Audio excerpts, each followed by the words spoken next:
You're listening to RIAcast, a podcast of the Southwest Florida Real Estate Investment Association. RIAcast brings together a variety of real estate entrepreneurs from all over the world to share tips and ideas. The core purpose of the Southwest Florida RIA is to help members become more profitable and successful through networking, education, and empowerment.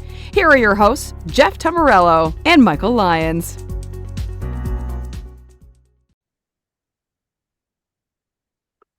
Hi, this is Jeff Tamburello. I am one of the directors of the Southwest Florida RIA, joined by the other director of the Southwest Florida RIA, Mike Lyons. We have Britt Foshee today on the show. He's going to be speaking at our luncheon. Britt's an investor, been around. Britt's been through it all, kind of like most of us. You know what 2008, 9, and 10 looked like. You know what today looks like. There's a lot of people coming into real estate investing, so it's a great opportunity to share, because I'm sure you guys were the same as me. There were so many instrumental people when I first started that gave me so much advice, and I wish I would have listened to more of it. So, but that's part of being new at something. You come in with your chest is full of air, you're full of ambitions, and some of them old guys, man, you just don't. It's amazing how much smarter they get as you get older. Well, he really was accurate with what he was telling me. Yeah, I can remember Peter Collar said some really weird stuff to me, and it turned out to all be right. Yeah, but Peter Collar always says weird stuff, so that's right. but it's said in only a way Peter can say it. But there's certainly some wisdom involved once you wade through the sarcasm. True, it's true. So Britt, tell us about yourself, kind of your origin story, how you got started in real estate. Sure, guys. Thanks. Good to be with you today. Started my entrepreneurial journey started as like a young dude flipping anything I could get my hands on. So my very first thing I ever made a profit on was a 5-pack of sour gum that I bought for 75 cents, and I sold them each for $0.25. And what's that? Leaves me 75 cents profit, right? Some of these kids only had $0.25. I had 75 cents, so I figured I could sell them one. And so, as I got a little older, I started flipping like electronics and jewelry, and then I did lawnmowers, and then that escalated into cars. And then, when I was 23, I believe, I bought my first ever property. And I listened and read enough blogs. There wasn't a lot of podcasts at the time, but I read enough blogs to learn that if I lived in that property for 2 years, that I could sell it and I could get all of that money back tax-free. And so I lived in that house for 2 years to the day, and sold it, and I made $40,000 profit on that property. And I thought I was rich. So you've never had a check that felt this big, ever? Yeah, at that point, it was that you made it, man. That's right. I think the largest check that I had seen at the time was probably like $8,000 or $10,000, right? So this was 4 times. I mean, this was like life-changing money. I thought everything in my life would be totally different.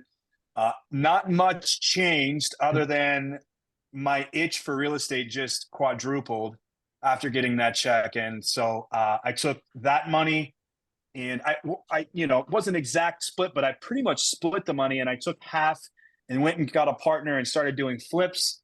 And then I took the other half and went and got a partner and started building a rental portfolio.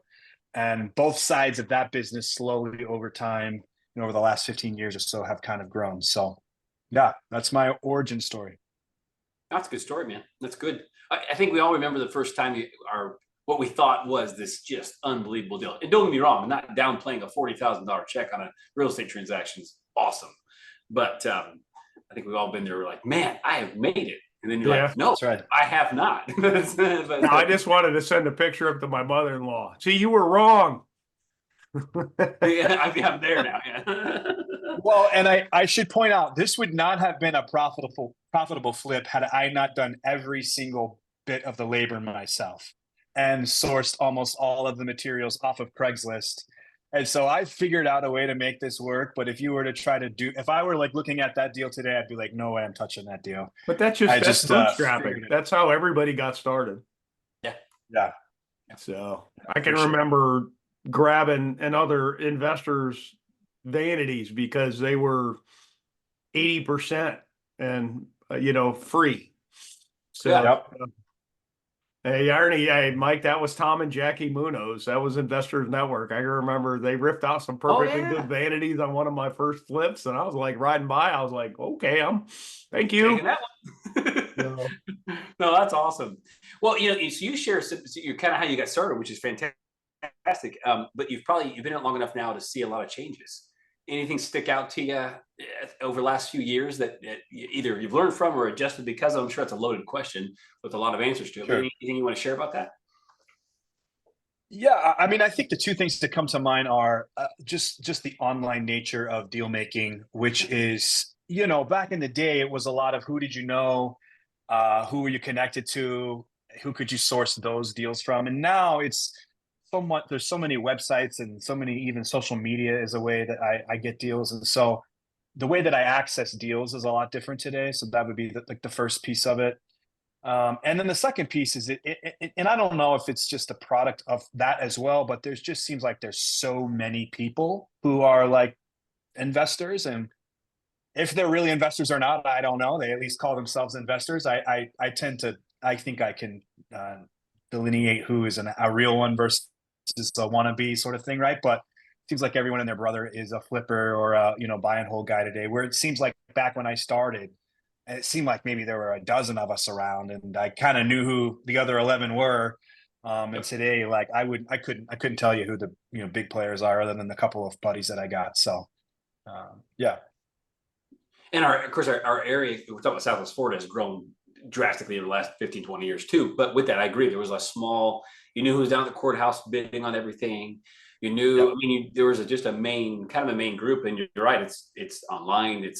People are from, it's both beneficial to us sometimes in a bad way. But if you're out of the area trying to buy here, you don't know the area. So you're willing to pay sometimes more than you probably should. I mean, there's pros and cons to it. It's totally changed from what it used to be. 100%. the old buy at the courthouse days were glorious. I missed them Oh, so yeah. much. I can remember there was about 10 of us that were all there one day, and we're watching this young couple that had just graduated from a course in Cape Coral. I'm not going to drop names, but they had just graduated from a course to learn to be a millionaire, and went to the auction here and bought a second mortgage at the auction. Oh, geez. And the first mortgage was made it upside down. And I'll never forget their high-fiving, and afterwards we're like, the reason why none of us bought that is because there's a first mortgage in front of it. At the time, I think it was like 80, but by the time you did the math, they were literally 110%. Ugh. And she's like, what do I do? And I'm like, that 5% you just gave the clerk, just walk away from that. I'm like, Yes. that's the smartest play, unless you want to live in that home, but that's this. And then you've got to take that first out too. And she was crying. I felt horrible, you know what I mean? But there's like three of us talking. I'll never forget these people. I never know. I've often wondered, did they give up or did they keep going? But I was like, that either the 5% you just gave to the clerk, that would be probably the smartest loss you can take right now. So in hindsight, Well, maybe if they'd have closed on it and kept it for 10 years, they'd have probably been very, very wealthy. No, actually 8 years for the time frame on this, but it really, really interesting. How much it's changed. You think about when we all started, like you said, Brett, it was, you're right, 10, 12 people in town. yeah. And like we all worked off the HUD list for a while, and you knew everybody bid 87% and put commission on top. So if you really wanted a deal, you went 88% and put the commission on top. You know what I mean? And it's not like that anymore. So, Well, so we were kind of talking about back in the day stuff, but with that being said, Brett, now that we've kind of gone through that, what do you know now you wish you'd known back then that you could have applied that would may have changed things for you? Again, that's probably a loaded question too, but still, what anything you can share in that front? Yeah.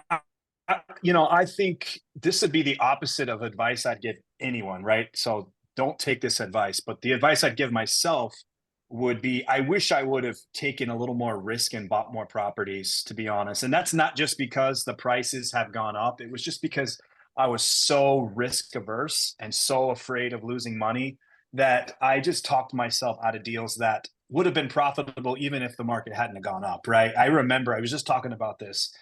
I remember a deal in Cape Coral that they wanted 65,000 for, and I I said 62 and I'm not budging. And I walked away over $3,000. And that house today is worth 350, who knows? I don't even know what it's worth, but 350 is my You're guess. safe to And say it's worth that much. You're pretty safe. yeah. Yeah. And so it's like, obviously that appreciation, and you asked what things have changed. That's the big thing that's changed. Obviously the numbers have changed a lot, but I just wish that I would have taken a few more risks, but that would not be my message to anyone listening, right? My message would be like, this is not a game you want to take risks in. Like, this is not a hobby that you just go figure out and learn. This is something that you could actually lose a lot of money figuring out. And so, but as risk averse as I was, and as conservative as I was, I wish I would have been a little more of a risk taker younger. So, Well, you also know that's what good. you know now. You didn't know that then. that's right. Hindsight's always 2020. I always say this. There's two moments in history where the clear play would have got you Baker's acted. In 2006, it was sell your entire portfolio and buy gold. Your family would have Baker's acted. You say you had like 20 houses that were cash flowing okay, and you sold it and bought gold in the stock market. I mean, you would have been Baker's acted. And then when they locked and then when they locked the country down, you should have called Lennar and D.R. Horton and bought every pre-construction house they gave away with a 3% mortgage. And at that point, locking the country down, coronavirus, we're all hunting toilet paper and watching Tiger King, making banana bread. I mean, there's just, but those were at that point the two clearest plays in hindsight and that's what I told somebody the other day. And I'm like, there's a point of which that the most insane thing may be the sanest thing to do, but you won't know that until after the fact. And that's why numbers are so important. Sure. That's funny though, because you're right. And Brett, you mentioned being more aggressive too with things. I know there's times where like, nope, I will not pay that. Now looking back at it, and what Jeff and I have talked before about investors we still work with, who back in the day were investing in it, and they're like, I will go higher than 50,000 on that never lived in house out in Lehigh, and now it's $300,000 house. And then you were so convinced that nope, I'm not going to lose any money on this, and that's all I'm willing to spend. And if you were smart, I mean, and some were, you'd have bought everything that was out there. Yeah, for sticking to your model. Yeah, that's true. Because if you don't stick to your model, that's how you wander off the course and get hurt. And we've all done it. Everybody here, I promise, has lost money on something. Absolutely. You know what I mean? It's just the way it is. But go ahead, Britt. We both got excited at the same time. I just, there's two things I was thinking about. It's like, one is like, I didn't have the money then and I have now, right? So that's one thing today is like, I can afford a loss, right? Back then I could not afford a loss. So I was not willing to even remotely come close to losing money. But the reality is that, a $3,000 move on a $65,000 purchase is almost 5%, right? And so if you look at that today, and you're looking at, $300,000 property, now you're talking about 15 grand. And so when you look at it in terms of percentages, it really was a decent chunk. But in terms of nominal dollars, it's like looking back, it's like $3,000. Come on, dude, like should have bought it all. Yep. So. Yep. No, coulda, woulda, shoulda. But again, live and learn. And again, I think we've all can say through experience for a long time, you apply that to what you do now and you can make a lot of money. But learning from people, like I know we'll talk about, I'm sure at your meeting, at the meeting when you give your presentation, is there's people that have had influences.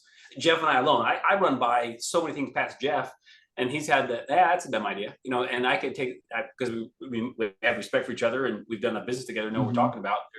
You need people like that kind of keep you in check, and that helps too.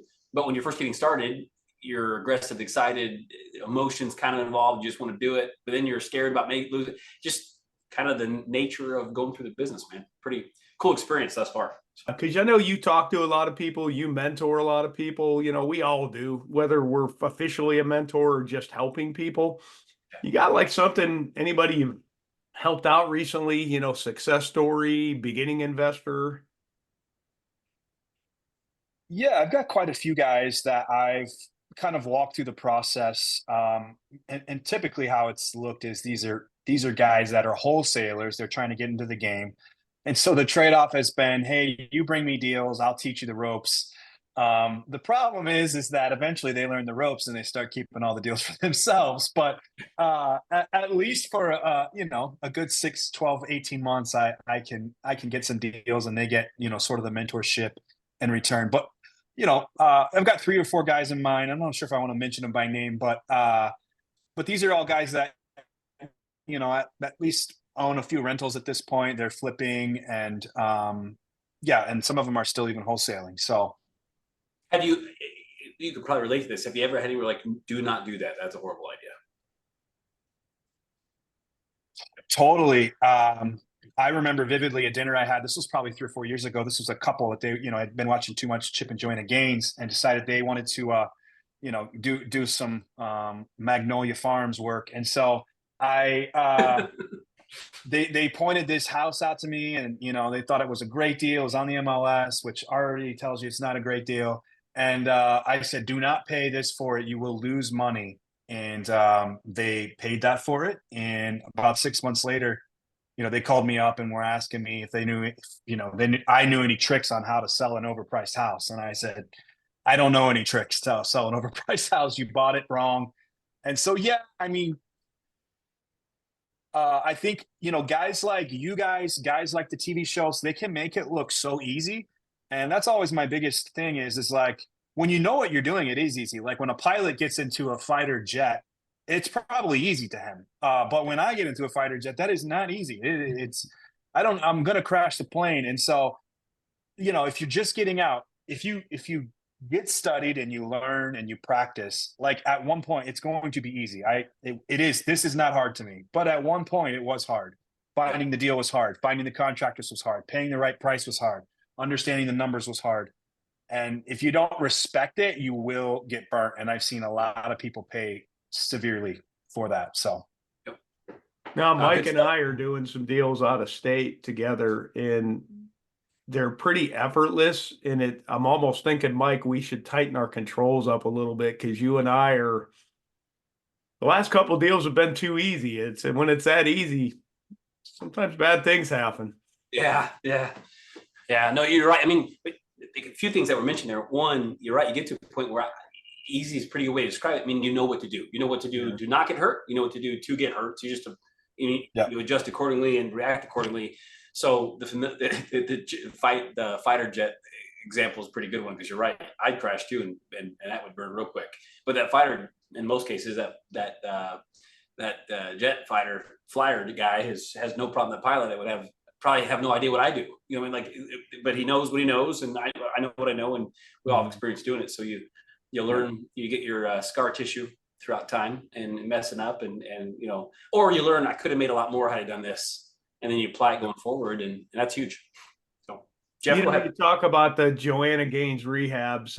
I did a flip with a younger guy, and we did it together. We made money, but I had to do the same thing with, they were wanting to go full, gut it, make it beautiful so you can take pictures and it feels good to take a house and make it look like that.